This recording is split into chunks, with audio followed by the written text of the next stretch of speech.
A paz do Senhor, como você está nesse dia? Vai tudo bem contigo, com a tua família? Espero que você esteja bem e que a sua casa esteja cheia das bênçãos do Senhor Jesus. Texto para hoje, em mais um Café com Palavra, está em Atos capítulo 16, versículo 25 e 26.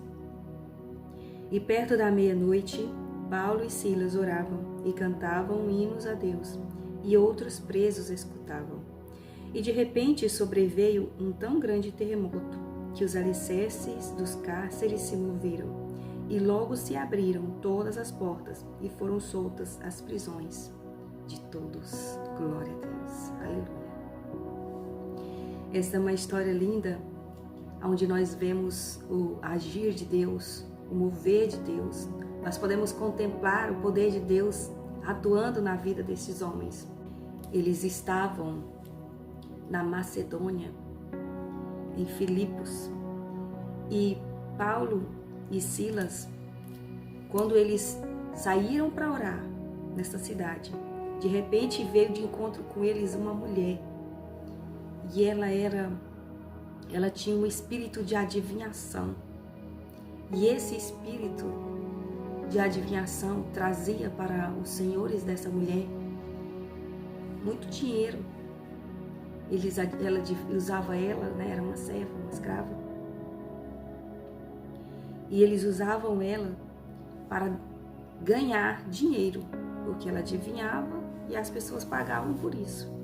E quando Paulo e Silas passavam, ela ficou falando assim: estes homens que vos anunciam o caminho da salvação são servos do Deus Altíssimo. Estava falando a verdade, né? Mas aquele espírito que estava ali não era de Deus. E essa mulher ficou por dias falando isso. Toda vez que Paulo e Silas passavam, ela dizia a mesma coisa. Então, Paulo, ele se indignou com ela, né? E ele disse assim, versículo 18. Paulo, perturbado, voltou-se e disse ao Espírito: em nome de Jesus Cristo, te mando que saias dela. E na mesma hora, saiu. Glória a Deus. Aleluia. E aqueles homens começaram a ver que o lucro deles acabou. A mulher não carregava mais o espírito de adivinhação. E eles ficaram zangados com Paulo e Silas, apresentaram eles diante dos magistrados, inventaram mentiras sobre eles, disseram assim: olha, estes homens, eles estão expondo costumes que não é lícito receber nem praticar. Então a multidão se alvoroçou contra Paulo e Silas e pegaram ele, rasgaram as vestes e encerraram eles na prisão. De repente, aqueles homens que só estavam fazendo a vontade de Deus foram presos. Porque às vezes acontece com a gente, mesmo a gente fazendo a coisa certa, situações complicadas nos sobrevêm, de dificuldade, situações que nos causam dor. E nós vemos que Paulo e Silas foram presos, mandaram açoitar eles com varas, bateram muito neles, colocaram eles presos no tronco, pés e mãos. E eu acho muito lindo que esses homens, eles nos deram um exemplo de que adorar a Deus não é só nos momentos de alegria, nos momentos de contentamento. Nós também adoramos a Deus em momentos de dor, em momentos de dificuldade. E isso prova o nosso coração. Isto mostra o que há dentro de nós. Qual é o nosso sentimento para com Deus? Se é só um sentimento superficial, se é só de palavras, ou se realmente nós amamos ao Senhor, se realmente o nosso amor por Ele é independente de qualquer coisa que nos esteja acontecendo. E Paulo e Silas, versículo 25, fala: perto da meia-noite, eles oravam e cantavam hinos a Deus, e os outros presos escutavam. Eles estavam todo machucado porque tinham apanhado e estavam lá cantando louvores a Deus perto da meia-noite. É tão maravilhoso quando a gente vê alguém que foi realmente transformado por Deus, que recebeu a transformação de mente, é uma nova criatura. Paulo e Silas, eles foram realmente transformados pelo poder de Jesus. E agora nada mais importava nessa vida do que adorar a Deus e servir a Deus e espalhar o Evangelho.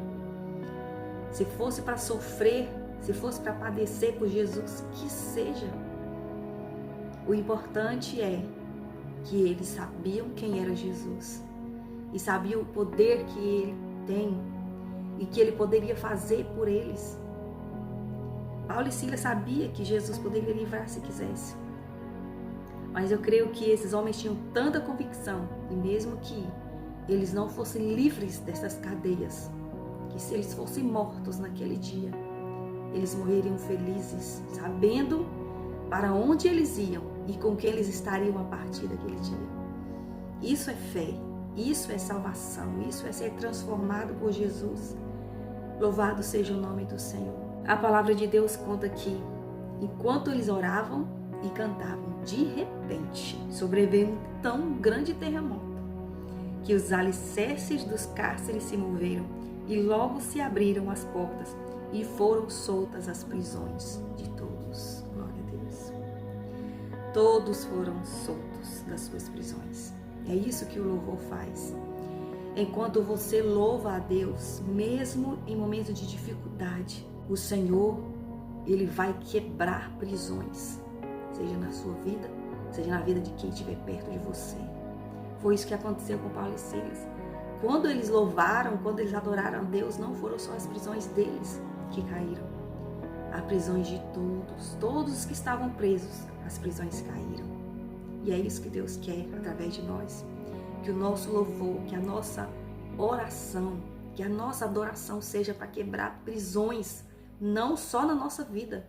Porque o inimigo ele quer nos prender, ele tenta todos os dias. Mas o nosso louvor, a nossa adoração, ela vai quebrando prisões. Ela vai quebrando prisões não só nossas, mas daqueles que estão perto de nós. E nesse momento em que estamos orando, que estamos adorando a Deus, prisões das nossas famílias são quebradas, na vida de amigos, na vida de pessoas próximas que estão perto de nós. E Deus, Ele quer isso de nós. Não deixe de adorar, não deixe de servir a Deus, porque tem alguém perto de você que está vendo a sua vida, que está vendo o seu testemunho, que está vendo assim, nossa, ele está orando e ele está adorando, mesmo com uma situação tão difícil. Eu quero esse Deus para mim, eu quero essa salvação para mim. Louvado seja o nome do Senhor. Eu quero essa vida que mesmo em dificuldade tem paz no coração, tem alegria, tem esperança. Nós vemos aqui que o carcereiro, quando viu que todas as prisões se abriram, ele pegou a espada e ele ia se matar. E aí Paulo disse, ei, não, estamos todos aqui, não faça isso. E nós vemos que, através de toda essa história desse acontecido, esse terremoto, esse mover de Deus, aquele carcereiro, ele encontrou salvação, porque ele disse assim para Paulo e Silas, o que eu faço para conseguir essa salvação? O que eu faço para ter isso também para mim? Irmão, tem gente olhando para nós. Tem gente olhando para você e te observando. Será que ele tem visto na tua vida? Será que ele tem visto um exemplo a ser seguido? Será que essa pessoa, ela olha para você, às vezes alguém que não serve a Jesus, será que ela olha para você e ela deseja ter o que você tem, carregar o que você carrega? Louvado seja o Senhor Jesus.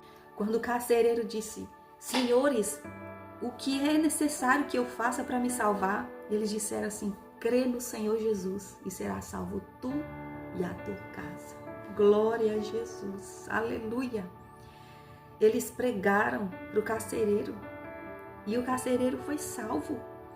E ele aceitou Jesus, ele foi batizado. Ele levou aqueles homens para a sua casa e cuidou das feridas deles, deram comida, deram alimento. Irmãos, importa que às vezes padeçamos pelo nome do Senhor. E se o Senhor nos permitir padecer, e que vai acontecer, a gente não venha envergonhar o nome do Senhor. Que o nosso coração se alegre, que mesmo que precisamos padecer pelo nome de Jesus, que em algum momento, eu sei que isso vai acontecer na nossa vida por várias vezes, que mantenhamos firme a nossa posição diante de Deus, porque nós vamos colher frutos disso, resultado disso, almas para Jesus. Esses homens ganharam uma família inteira para Jesus, pela história deles, pelo que Deus fez na vida deles. Eles foram um testemunho vivo de que Jesus é real e de que Ele faz coisas grandes. Que nós sejamos instrumento de Deus, que a nossa vida seja instrumento de Deus para a glória do nome do Senhor Jesus e para a salvação de muitas almas. Que muitas pessoas, ao olhar para nós, para a nossa vida, para a nossa caminhada com Deus, e queiram ter isso que nós temos, carregar aquilo que nós carregamos. Que Deus abençoe sua vida, sua casa, sua família. E eu vou ficando por aqui. Um grande abraço.